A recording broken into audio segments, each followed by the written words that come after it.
Your inquiries were full, and your studies were also well fulfilled.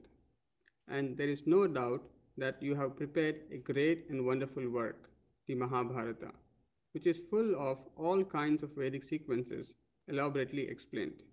Translation with repetition.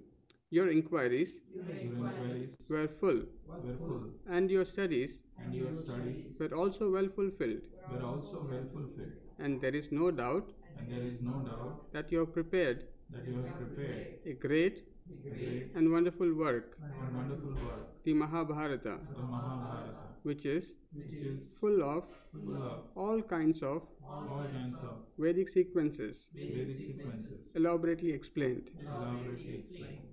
Purport by His Divine Grace A.C. Bhaktivedanta Swami Srila Prabhupada. Srila Prabhupada.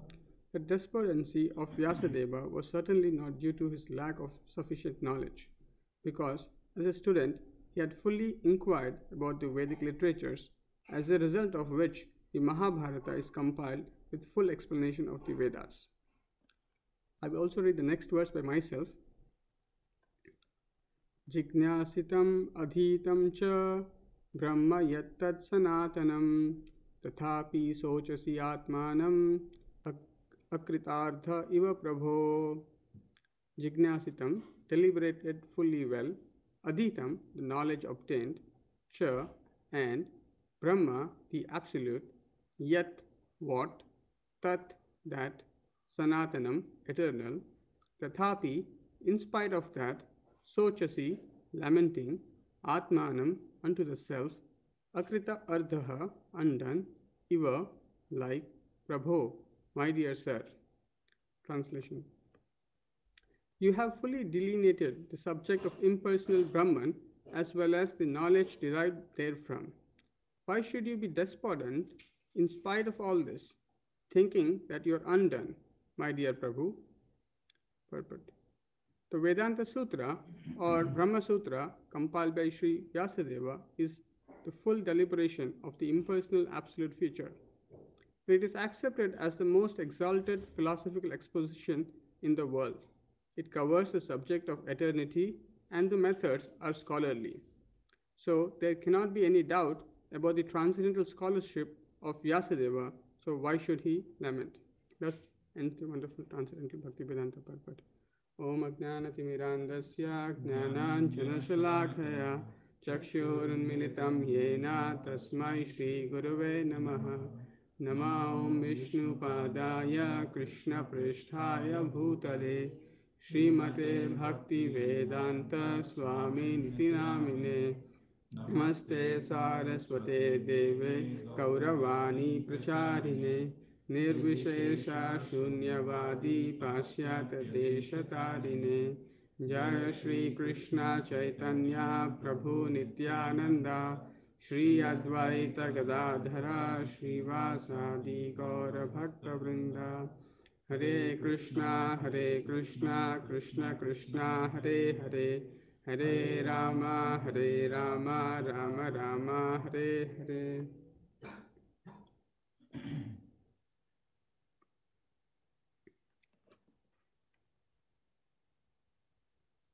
So we are in the fifth chapter of first canto, and we are in the chapter Narada's instructions on Srimad Bhagavatam. So, as we have seen in past few verses, like in last verse, Narada, sage Narada, is speaking to Vyasadeva. So, in the last verse, in the last class, Narada, sage Narada addressed Vyasadeva as Mahabhaga, O greatly fortunate one, O son of Parasara. So, Narada Muni is now trying to decipher or dissect the cause of the lamentation that Vyasadeva is undergoing. So, in the previous verse, addressing Vyasadeva, the son of Parasara, Narada Muni says, are you satisfied by identifying with the body or the mind as objects of self-realization? So, sometimes a teacher may ask a question although the teacher knows the answer, just to get some answers from the student and to understand the student better, sometimes the teacher may ask questions. And Narada Muni is asking some questions, although he knows the answer behind the reason why Vyasadeva is despondent. And in today's verse, he is further describing the qualities of Vyasadeva and what he has done. So, in the verse 3, Narada Muni is saying, Jignasitam, so fully inquired, Susampannam, well versed. So, what are the qualities that is being mentioned here of Vyasadeva? He was his inquiries, or he was very inquisitive, and he inquired fully. So not just partially that he tried to inquire some things, ask some things, but he inquired in such a way that it encapsulated the entire knowledge, what is required. Further, not only just he asked the questions or inquired, Susampannam, he understood it. He is well versed in that subject.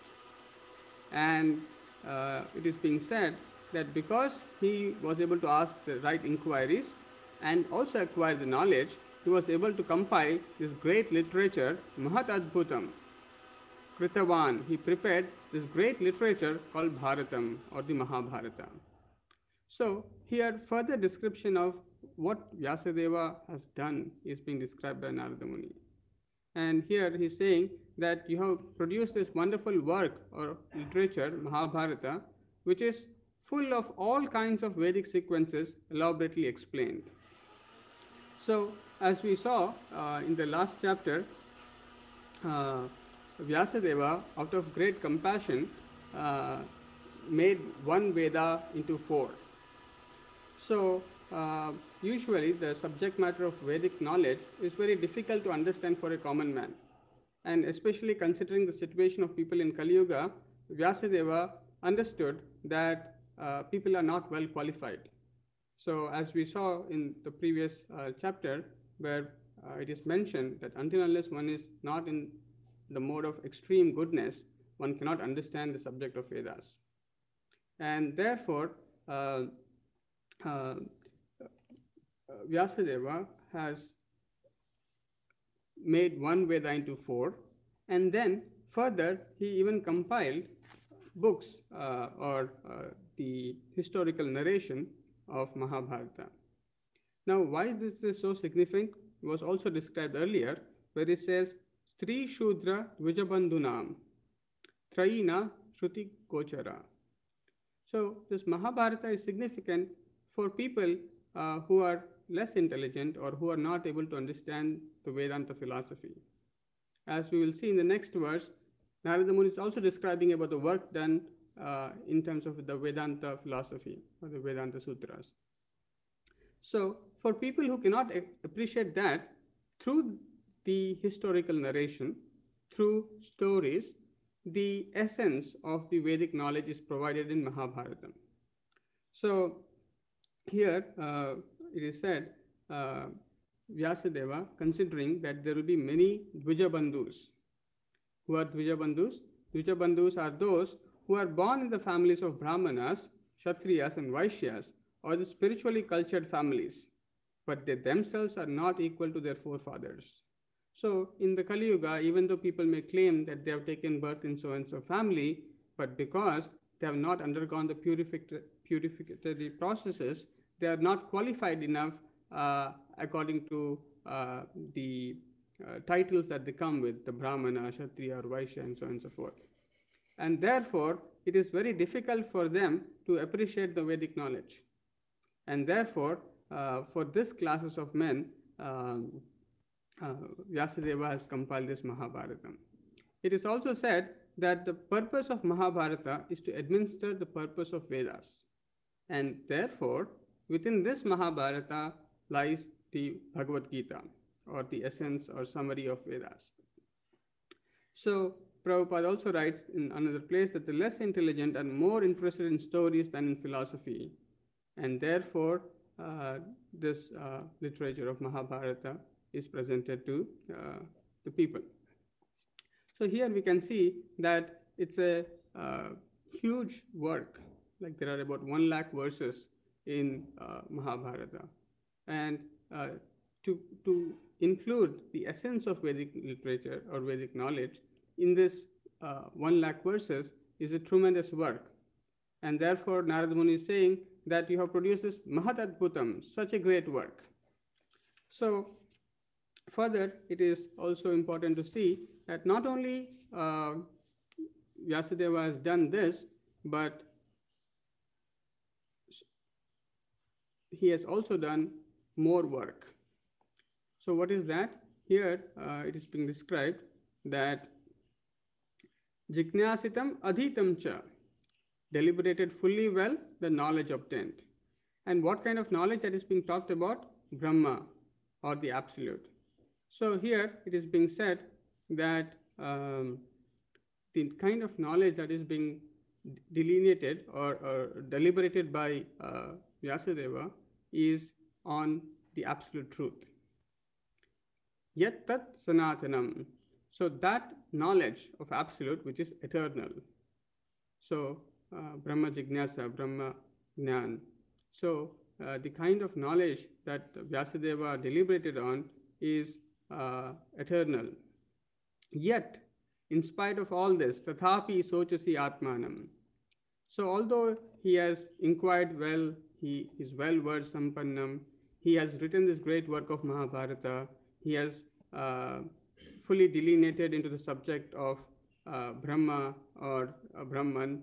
Here Prabhupada is citing as the subject of impersonal Brahman, as well as the knowledge derived therefrom. Tathapi sochasi atmanam. So why should you be despondent in spite of all this? So you have done so many things, but there is still, this despondency is still present. Akrita ardha, undone. That means something is not completely done, something is still missing. Iva, like Iva Prabho. So what is that is missing? In spite of all this thinking that you have done, why should you be despondent, my dear Prabhu? So this is another question that is asked by Narada Muni. Although he knows the answer, he is just trying to make Vyasadeva speak so that he can again give a more deliberate and more complete answer to the insufficiency that Vyasadeva is feeling. So Prabhupada in the purport here writes, the Vedanta Sutra or Brahma Sutra compiled by Srila Vyasadeva is the full deliberation of the impersonal absolute feature, and it is accepted as the most exalted philosophical exposition in the world. So Prabhupada is saying that Vyasadeva has not only compiled Mahabharata, but later on he even compiled the Vedanta Sutra or Brahma Sutra. And this is being accepted as the highest or the most exalted philosophical exposition in the world. So we'll look into some aspects of why this is considered the most exalted exposition. And then Prabhupada mentioned it covers the subject of eternity, and the methods are very scholarly. So there cannot so there cannot be any doubt about the transcendental scholarship of Vyasadeva. So why should he lament? So from these two verses, we can clearly see that Vyasadeva was not derived of any knowledge, or he was not in lack of any knowledge. He was sufficiently knowledgeable, and his despondency, therefore, is not due to the cause of lack of knowledge. So sometimes, just to ascertain what is the reason, we try to analyze what is not the reason.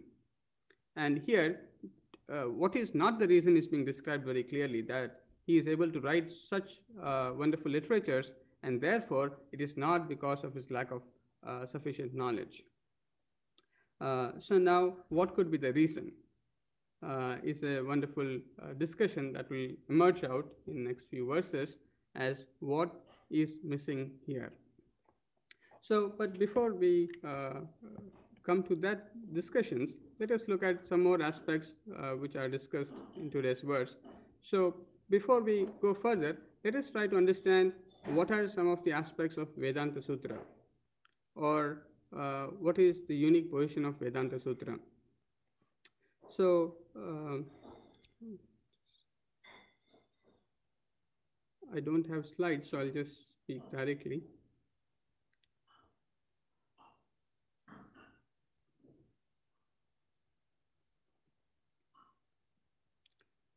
So let us try to first understand what is this Vedanta Sutra and why is it so significant. So the word Veda refers to knowledge or the seed of all knowledge, and Anta refers to the end. So Vedanta Sutra and Sutra refers to short aphorism. So basically, Prabhupada also says Sutra means code. So Vedanta Sutra, in other words, can also mean that the essence or the end of the Vedic knowledge, Vedanta, and Sutra, which is composed in a short aphorism or a formula. In other place, Prabhupada also says Vedanta Sutra means the ultimate essence of the Vedic knowledge.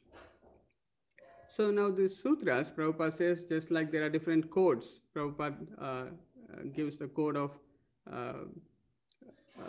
Bentley's code and few other codes, and Prabhupada says how CIF can mean cost inferring, I forget the full form, but Prabhupada gives various short forms and says how this can be elaborated into an expanded meaning of what that three letters mean.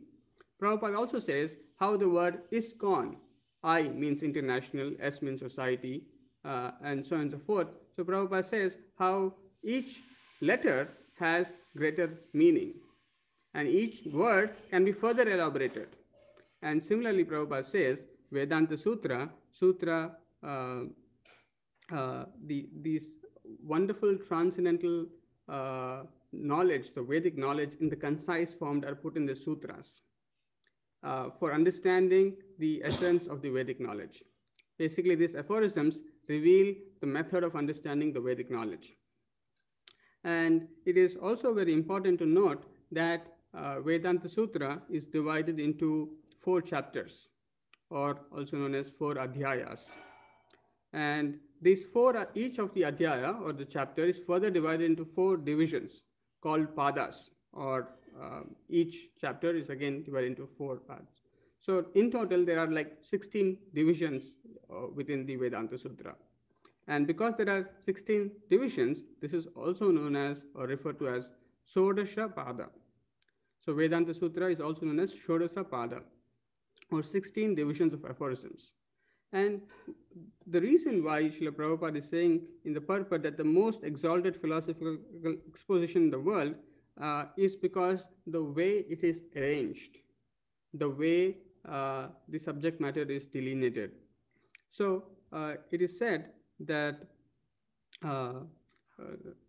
so these sutras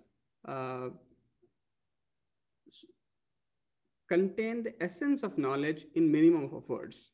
So that itself is a great task. If you want to elaborate lakhs and lakhs of verses and into small phrases, aphorisms, and pack that entire knowledge into those small aphorisms is such a difficult task. And that itself is a matter of great appreciation. And second, it is universally applicable and is faultless in its linguistic presentation. So these aphorisms are not only well presented in great linguistic presentation, but they also are universally applicable. So they are containing the essence of everything, they are well presented in a very short form and universally applicable. So therefore, one can see that even if one looks at the themes that are presented within these 16 divisions of Vedanta Sutra or aphorisms, one can see it has great treasure of knowledge. So what is the subject of this Vedanta Sutra? The first 2 chapters discuss about the Sambandha Gyan, or the relationship of the living entity with the Supreme Lord. So that is the first 2 chapters, that is about 8 padas, describe about this section. And then the 3rd chapter describes about the Abhidheya Gyan, that is in relation to the Supreme Lord, what should be one's activities and how should one perform the bhakti or the sadhana to in relation to the Supreme. And in the 4th chapter, the Prayojana Gyan, or the ultimate goal that is achieved out of the Sambandha and Abhidheya Gyan, is mentioned clearly in the 4th chapter. And although this is something, this classification of Abhidaya, Sambandha Gyan, Abhidaya Gyan, and Prayojana Gyan is present throughout the Vedic literatures, there is a uniqueness to the way it is presented in Vedanta Sutra. And that is, the theme of each and every division is fully described in terms of 5 different subject matters. So each theme in each division is described by 5 in terms of 5 different subject matters. And this is also known as adhikaranas. And what these 5 adhikaranas are very interesting. It is called pratignya, hetu, udaharana, upanaya, and nigamana. So I'll explain each one of them. So pratignya. So basically, if one looks Vedanta Sutra, there are 4 chapters, 4 divisions, and each division has a theme, and each theme is described in terms of 5 different subject matters. So the 5 subject matters are, first is pratignya. Pratignya means the entire division is around the sole purpose of the treatise. So there is a certain fundamental purpose for which this treatise is being composed. And each division is referring to that fundamental theme or the treatise, the purpose for which this treatise is written. And that is known as pratignya. So one can see a common thread in each of the division, each referring to the purpose of Vedanta Sutra. And what is the purpose of Vedanta Sutra?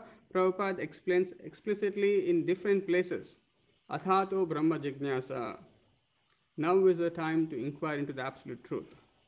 So this perfection of human life, to realize the absolute truth, and now in this human form of life, is the purpose of the Vedic Vedanta Sutra, and that is commonly linked in all the sections, all the divisions of Vedanta Sutra. So that is pratignya. And then the other aspects of the other 4 subject matters which are used is hetu.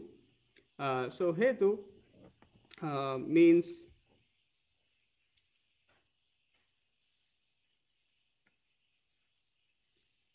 so there must be reasons, must be explained to explain something.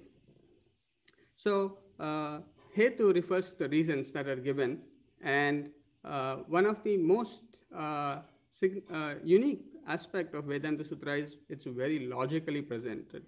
It's full of reasons and logic. It's not some random sentimental or just some form of storytelling. No, it's very logical, systematic, and reasoned. And therefore, each philosophical aphorism is presented with certain reasons. And not only just reasons, then there is udaharana. Udaharana means that is further supported, the reasons are further supported by the examples or the facts. So there is the principle, which is referred in connection with the purpose of the Vedanta Sutra. And then each of the aphorism is explained in terms of reasons, and then further examples and facts are provided. Then, in order to make it easier for people to understand, next aspect that is covered is upanaya. Upanaya means that the subject is brought more nearer for understanding. So just like we use the words 60,000 feet understanding, 20,000 feet understanding. So like that, the subject is brought more and more closer for the understanding. So there are more details that are explained so that one can understand the aphorism or the essence of the knowledge as one progressively goes towards the division. And then finally, nigamana. Nigamana means it must be supported by authoritative quotations from the Vedic Shastras.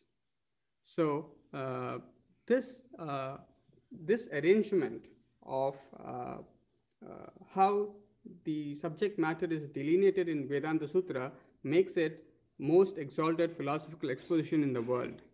So this is one of the reasons we can see even in the modern scholarly terms, each statement has to be supported by reasons and then further explanations and so on and so forth. So this method that is followed is very scholarly. And because of this reason, all the Sampradayas, they write a commentary on Vedanta Sutra because it contains the essence. Usually, people say Prasthanatraya. So, people try to write commentaries on the Upanishads, on Bhagavad Gita, and Vedanta Sutras to establish their line of philosophy. And therefore, all the Vaishnava Acharyas and even Shankaracharya has given a commentary for Vedanta Sutra. And so it is said, even in Bhagavad Gita, it is said, Brahma Sutra Padaishchaiva Hetu Madbhir Vinishchitai. Understanding of the ultimate goal of life is ascertained in the Brahma Sutra by legitimate logic and argument concerning cause and effect. So, this is a very important point, that by legitimate logic and argument concerning cause and effect. So, it's a very deep philosophical exposition of cause and effect and the ultimate truth and ultimate goal of life. So, therefore, because it is very sound in logic and reasoning, it is also known as Nyaya Prasthana, because it delineates the philosophical truths with reasoning and logic. So here, such great work is being done by Vyasadeva, which is so well written, which contains the essence of everything, but yet still he is unhappy. Why is that? So even if you look at the verse 3, there is another word which is mentioned, which is called Sarvartha.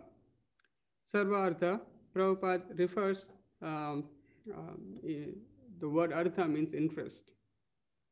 So, out of compassion for the common people and for the interest of the common people, Vyasadeva has written all these literatures, the Vedanta Sutra and Brahma Mahabharata. But yet he is unhappy. He is still not completely satisfied. Why is that? Why is the interest is not fulfilled? What is still is undone? What is still is incomplete? So, in order to understand that, we have to look at this aspect of the second verse from the first chapter, which says, Dharma projita kaitavo atra paramo nirmat saranam sutam vedyam vastam atra vastu shivadam tapatrayon mulanam. So here, Dharma projita kaitavo atra paramo nirmat saranam sutam. So, usually the word artha, people refer in terms of dharma, artha, kama, moksha. So the interest of the common people, they take it in terms of the religiosity, some sort of religious performances which would elevate them to higher planes of life, higher material benefits, and therefore they can have more economic development. And the next stage is, once they get the economic development, they want to indulge in sense gratification, kama. And once either people are satisfied or dissatisfied completely with the kama or the sense gratification, they look after moksha. So these are some of the subject matters which are explicitly talked about in Mahabharata, and even some of the commentators of Vedanta Sutra, what they do is that they misinterpret or they provide different explanations to what constitutes the meaning of the sutra. Because just like it is easy for people to distort, because this is very short, ISKCON, I-S-K-C-O-N. So people can give so much meaning, different kinds of meanings. And in some sense, a common man may be bewildered. Yes, this also looks good, that also looks good, everything looks good. So sometimes I'll take this, sometimes I'll take that. And therefore, there will be a confusion. So similarly, people generally are attracted to these pious activities, economic development, sense gratification, and finally liberation from material bondage. But actually, here in this very beginning of Bhagavatam, it is saying that this Bhagavatam rejects all of them because they all still fall within the material category of religion. Dharma, Artha, Kama, Moksha is not considered to be the highest goal of life. Although this is in the interest of the common man, but this is not the highest interest that a person can obtain. So, therefore, uh, because he does not aim towards the highest self realization or re establishing his eternal relationship with the Supreme Personality of Godhead, these principles are considered inferior or lower. So, therefore, it is, although the Vedic literatures have various prescribed duties, which all tend to elevate one slightly higher and higher and higher, but the principle of transcendental religion or the principle of uh, uh, literature like Srimad Bhagavatam, which is purely transcendental, which is beyond the contamination of any tinge of material, uh, uh, any tinge of material contamination. So that is the goal of Bhagavatam. So with respect to that goal, even the literatures of Mahabharata, the literatures of Vedanta Sutra, which is composed by Vyasadeva, they fall short. And this will be further explained in future that why this is insufficient. And also, Prabhupada explains in Vedanta Sutra, there are different commentators who, for example, the word athato brahma jignasa. So Prabhupada says, people say, so, uh, so the word Prabhupada says, athato, therefore, or now in this human form of life. Some people say, no, not in this human form of life, but after fulfilling all your karma kanda duties, or after satisfying all of your senses. So in that way, people distort that very beginning word itself as what should be the goal, or what is the purpose of the treatise, is itself modified by different commentators. And therefore, there is a problem that people in general will not be able to understand. So, therefore, because it is not giving the highest conception of life, which Chaitanya Mahaprabhu is giving, Prema Pumartho Mahan. So, the highest conception that could be given, or the purest transcendental loving service to the Supreme Lord, is still missing in this, in terms of explicitly being talked about. This is still being considered not complete. And few other important words that is mentioned in this verses is twice the word that is used is jignasitam. So Prabhupada emphasizes in various places the importance of being inquisitive. Prabhupada says, until unless one is not a very inquisitive student, he cannot learn more. So Prabhupada says, even a child, when he is inquisitive, when he asks, what is this, how is this, why is this, and so on and so forth, he learns more. So this inquisitiveness, Prabhupada says, is a very important principle. Unless one is not very inquisitive, one cannot make great advancement. And Prabhupada compares this inquisitiveness of a child and further takes that one must be very inquisitive even in spiritual life. Until unless one is not inquisitive to ask, what is God, what is self, what is this, how is this entire world functioning, what is the cause of all causes, why is there suffering, what is happening around, if these inquiries are not present, then Prabhupada says he will not be able to progress more. And Prabhupada also says this inquisitiveness is very much required to approach and accept a bona fide spiritual master. Tad vijnanartham sa gurum eva abhigachet. So one who is inquisitive about what? Tat vijnanartham. One who is inquisitive about transcendental knowledge. So until unless one is not inquisitive about transcendental knowledge, Prabhupada says, one should not accept a guru because he is not willing to go forward to acquire that knowledge that the teacher is going to provide. So, but when one becomes ready to inquire, to understand what is this, what is Brahman, what is my life, where did I come from, what will happen to me after I go away from this. So when one is ready to hear about this, Prabhupada says one should go and approach a spiritual master. And when one goes to a sadhu or a spiritual master, what should be one's inquiries? Just like here we see jignasitam, Vyasadeva was fully inquired. So normally when we go to a sadhu, people inquire about various things. People inquire my job is not well, can you please help? Can you please do something so that I can get a house soon? My daughter's marriage can get over sooner, or something else and something else. But here it is said that kind of inquiry should not be done from a sadhu. Rather, that kind of inquiries must be done, which is called Shreya Uttamam. So, Shreya Uttamam means the ultimate good, the ultimate benefit that one can obtain after life. What is that? Such kind of inquiries must be made. This is another important principle in association or in reaching out to a sadhu or spiritual master. One should have questions about the highest good or highest benefit that one can obtain.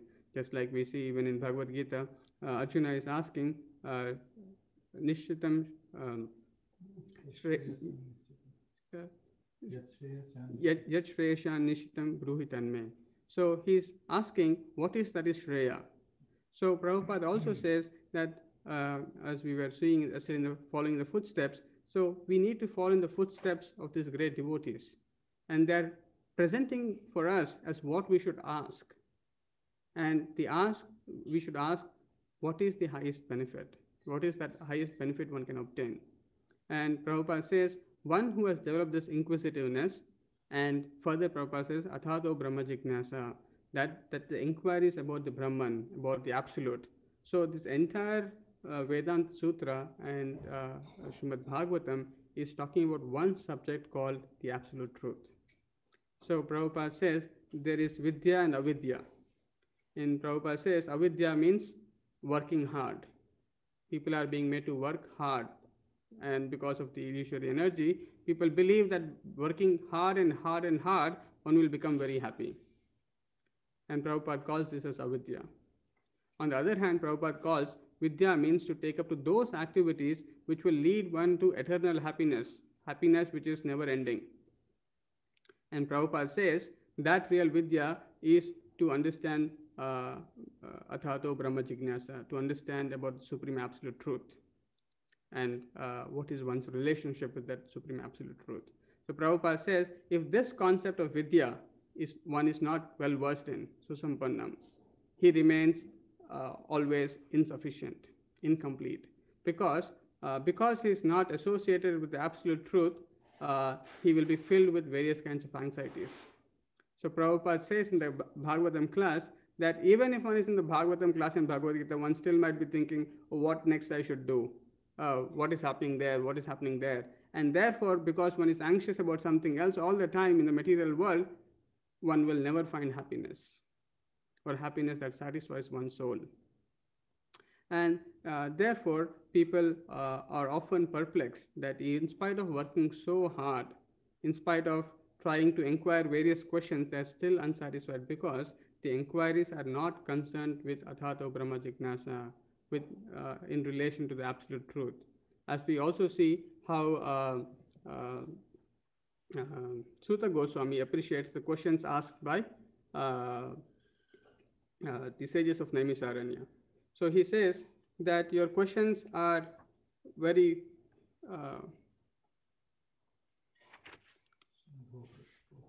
Munayo sadhu prishtoham bhavadbhir lokamangalam yatkrita krishna samprashno yenatma suprasidati.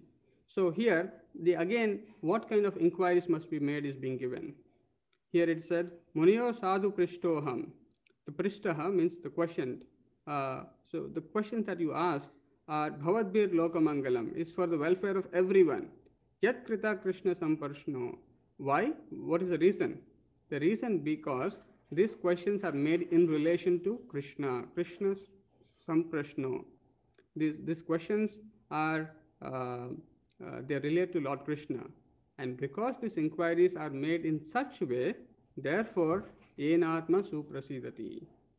So this is very important that just like Vyasadeva has done a lot of work, but still he's unsatisfied. And similarly, Prabhupada says, until unless we do not make the right inquiries, we will also remain unsatisfied.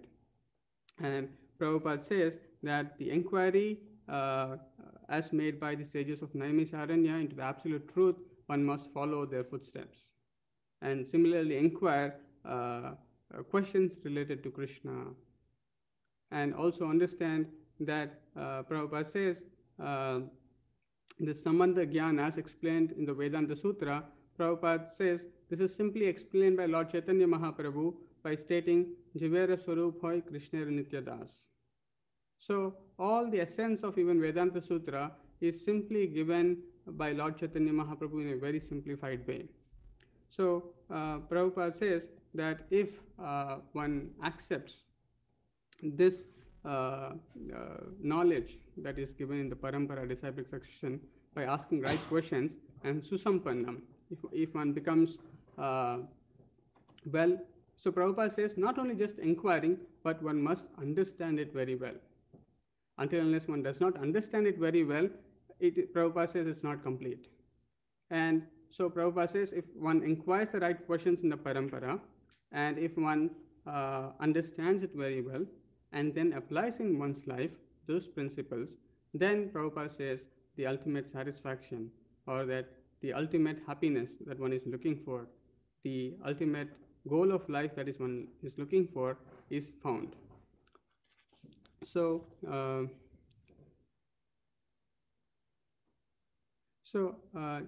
another point that is important to note is that scholarship, or Prabhupada says that simply having, it is not required that one has to be extraordinarily scholar to become a advanced devotee or an advanced spiritualist.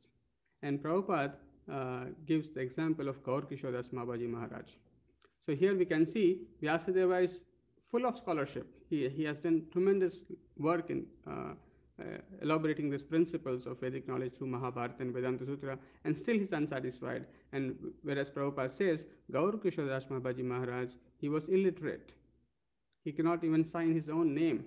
But Prabhupada says, when one would approach him and ask any intricate question on any subject matter, he would be able to give answer immediately, and answer in such a way which would satisfy the listener, the one who asked the question. So Prabhupada says the spiritual realization is not a matter of scholarship.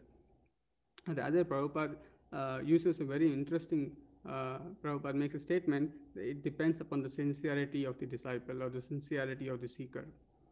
So Prabhupada says, if one is sincere in following the instructions of the previous acharyas, then even though one may not be scholar, still one will attain to the highest realization, transcendental realization. And Prabhupada also says, on the other hand, his disciple Bhaktisiddhanta Saraswati Maharaj was a great scholar, was a great highly learned.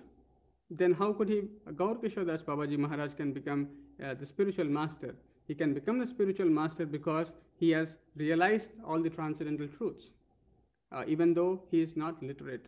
So this principle that sometimes devotees tend to think that the material abilities are the criteria to measure the spiritual things also. No, the spiritual realization, Prabhupada says, is not dependent upon any sort of material or scholarship or any other external factors, but rather the sincerity of the disciple to truly follow the instructions and satisfy the spiritual master and the Supreme Lord. So to the degree one is sincerely endeavoring, even though one may not be so qualified, by the mercy of Guru and Krishna, the transcendental truths are revealed within the heart of the disciple. And this is a very important principle. So sometimes people think by material achievements or material development, like yesterday also I was talking to some other student, and that student was thinking to promote the Vedic Dharma or Sanatan Dharma, one must study the history of caste system, the history of Hinduism, the history of so many things. One should study South Asian study, one must study colonial studies. So people are caught up in this various conception. By understanding all these material things, I will be able to appreciate what Hinduism is or what Sanatan Dharma is. But actually that is not the process. The process to understand the Vedic knowledge is that तद्विद्धि प्रणिपातेन परिप्रश्नेन सेवया upadekshyanti te jnanam jnaninas tattvadarshinaha. So this principle of surrender, inquiring in a submissive way, these and rendering service, this is the method to acquire transcendental knowledge. So until these are all spiritual methods. So to obtain the spiritual knowledge, one must apply the spiritual method. So because of conditioning, sometimes this aspect of progressive material growth or advancement will naturally lead to spiritual advancement is a misconception. Spiritual advancement is only possible by spiritual methods and in the direction of spiritual master and practicing the spiritual principles. So only when that is done, that the growth in the spiritual dimension will take place. So otherwise, one may progressively grow in material ways, in different ways, but the pure devotion service to the Supreme Lord, the transcendental loving service to the Supreme Lord will not be evoked within the heart. So, so basically, it is being said here that Vyasadeva has done so much of work, but still, in spite of explaining so many things, is still incomplete. So now, another important principle is that he has taken shelter of his spiritual master. So Prabhupada says that is another important principle, that there should be always a shelter for the disciple or the devotee, or because without shelter, immediately one is dragged away by Maya. So one should never move away from the shelter of the spiritual master. One, in all circumstances, both favorable and unfavorable, one should stick to the instructions and try to serve the spiritual master. Only by doing that, one remains freed from the effects of illusion and Maya. So this is another important principle, as how Vyasadeva received with great respect Narada Muni, and how he was taking shelter of Vyasadeva is taking shelter of Narada Muni to overcome the challenges that he is undergoing. So this is another important principle, that in spiritual life also we must not independently endeavor. We must take shelter of the spiritual master, the Supreme Lord, and the authority system that we have, so that we can easily cross over the difficulties. Otherwise, by speculative endeavor or endeavors which are limited with our intelligence knowledge will not give us the complete solution, neither the complete satisfaction.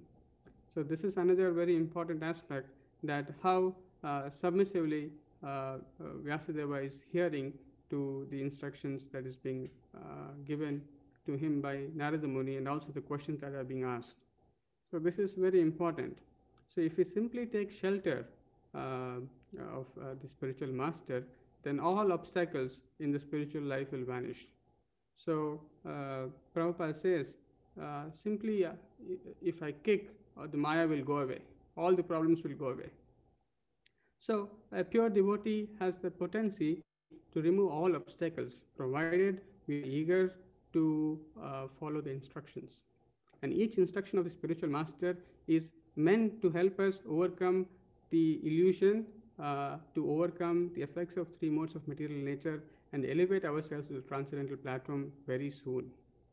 So this another aspect of taking shelter of the spiritual master is a very important principle in our parampara, Guru Adav Guru Ashraya. So this is the very first principle, that we must take shelter of the spiritual master. So without taking shelter of spiritual master, to assume that we will be able to overcome the problems of life and attain perfection is not true. So that we can develop that desire to take shelter of spiritual master when we also develop the desire to ask right questions, to think, I want to make further progress, I need the mercy of the spiritual master, I want to establish a relationship with my spiritual master, so I must desire more and more that please give me shelter. And when one sincerely asks for the shelter under the spiritual master will give shelter. And that is the beginning of spiritual life, because by the mercy of that pure devotee, spiritual master Srila Prabhupada, one can understand the relationship and build the relationship with the Supreme Lord. So these are some of the things that we thought to discuss from today's class. If there are any questions or comments, welcome.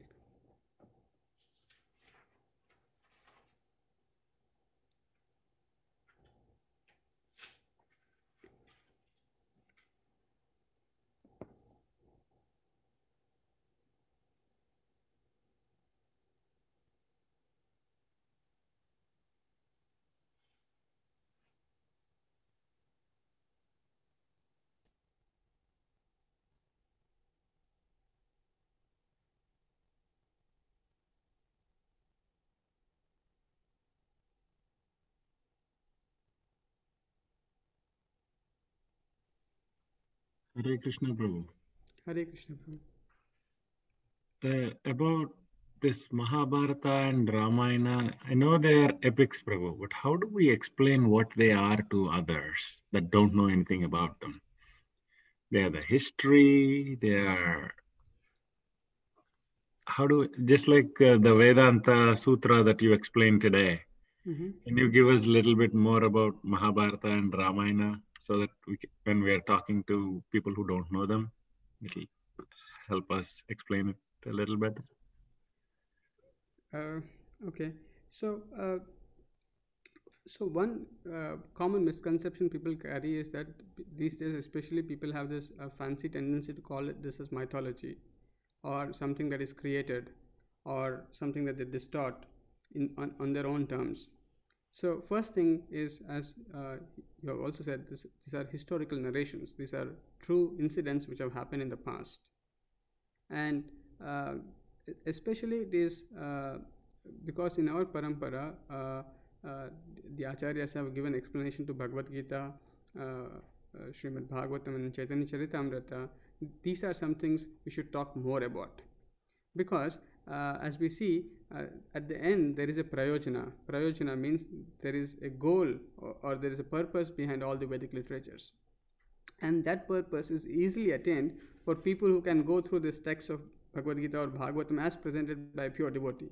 Now, because we don't have complete translation, one can just tell about so basically, the easier way to go about, within my understanding, is if you want to talk about Mahabharata, go to Bhagavad Gita. And as far as Ramayana is concerned, very little is mentioned, very brief summary is given in Srimad Bhagavatam. So one can read, I think 3-4 chapters are mentioned, and those are sufficient enough to explain. So if one can go to the 9th canto, there is description about Ramayana and the brief summary of the entire Ramayana.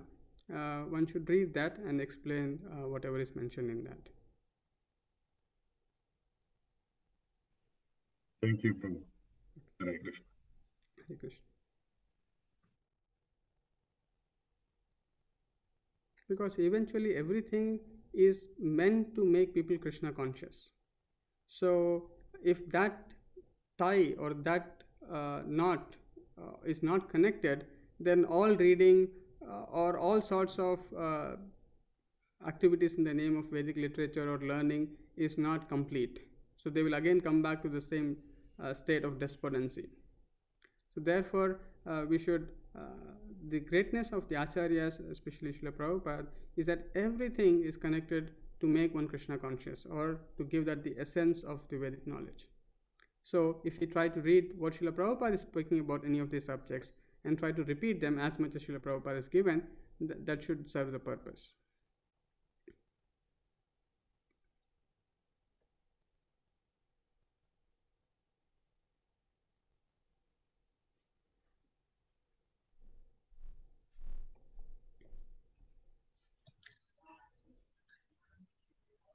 Hare Krishna, Prabhuji. Hare Krishna, Prabhu. Prabhuji, you have explained about the avidya, working very hard to attain the material goal. Mm-hmm. So, because we are we are actually working for the IT companies, so we have to work very hard. Like actually in the daily routine, we are starting at six in the morning, and it is going up to 6 in the evening. So these many hours we have to work. So, and actually that is also not sufficient. So so how do we? So Prabhupada says one should prepare for sannyas. Uh, so yes, there should be a plan to come out. One should not remain stuck in that forever. So one must pray to the Lord and also take guidance and use intelligence to not be stuck in this kind of work for long, because it drains our energy. But in any case, the one thing that immediately one can do is to, in whatever situation one is, if one progressively increases one's chanting and hearing, more and more guidance will also come. But at the same time, one must not feel satisfied that this is what my life should be. As long as one thinks this is what my life is, then there is no way out. I mean, there is no desire to come out of this. But one must also think, what else can I do which can also maintain the basic needs and at the same time help me make more time to do a lot more services and engage more in Krishna conscious activities. So if one sincerely seeks for a better alternative, they will emerge.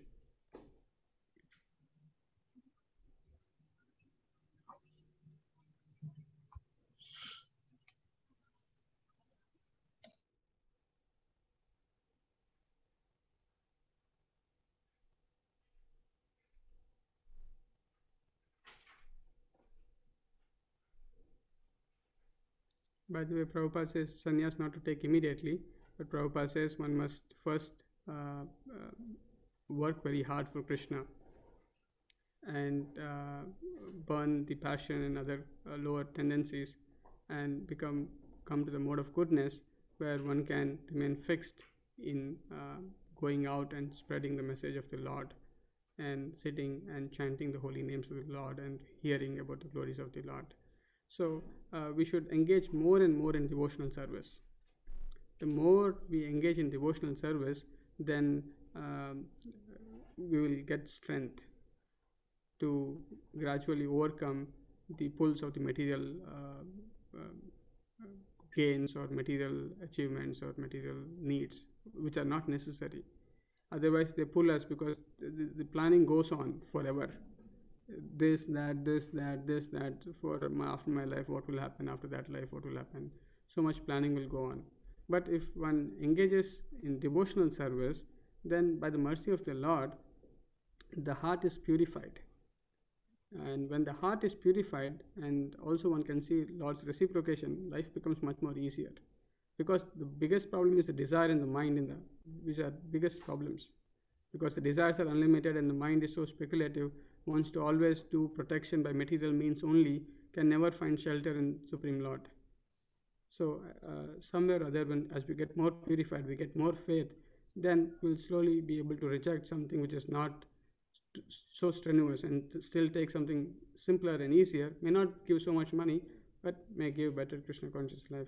But in any case, engage more in devotional service at this point, and that will help get to a stage where one can overcome and give up the other things. Yes, so means how much time I am actually getting other than this. So I have to engage in the service of the Lord, right? Either chanting or either means reading or like this. So means actually we should not waste our time. Yes. So Prabhupada says after chanting and reading, one should engage in some practical service, because practical service is very important. Prabhupada says that in whatever abilities or inclinations one has got, one should positively engage to satisfy Krishna. One should do some work for Krishna. Because we are not in a state to chant always, or we are not in a state to read always. we need some work. And that engagement is very, very important. Prabhupada says by that engagement, one will become purified. So when Prabhupada says, a devotee must look for where is the work, where is the work, where is the work, what can I do, what one more thing can I do for the Lord, what work can I do for Krishna. So one must search for that. So Prabhupada says by chanting 16 rounds, reading and doing this, engaging the remaining time in doing some work for Krishna, that will purify one. And not to artificially try to jump to only chant all the time Prabhupada says by doing work for Krishna, naturally the taste for chanting, the taste for doing more services, the taste for reading more, they will also increase. So this is a practical method that Srila Prabhupada has incorporated so that devotees are always busy doing something or other, distributing books, managing the temple, or cleaning the temple, or cooking. So various engagements Srila Prabhupada has given so that apart from the time that is chanted, devotees are engaged in Krishna's work, and that will purify them to take them to the next stages of devotional life.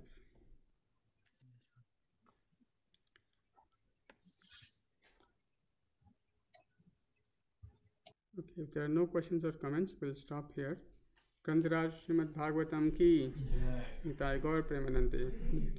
Thank you all for joining. Hare Krishna. Hare Krishna.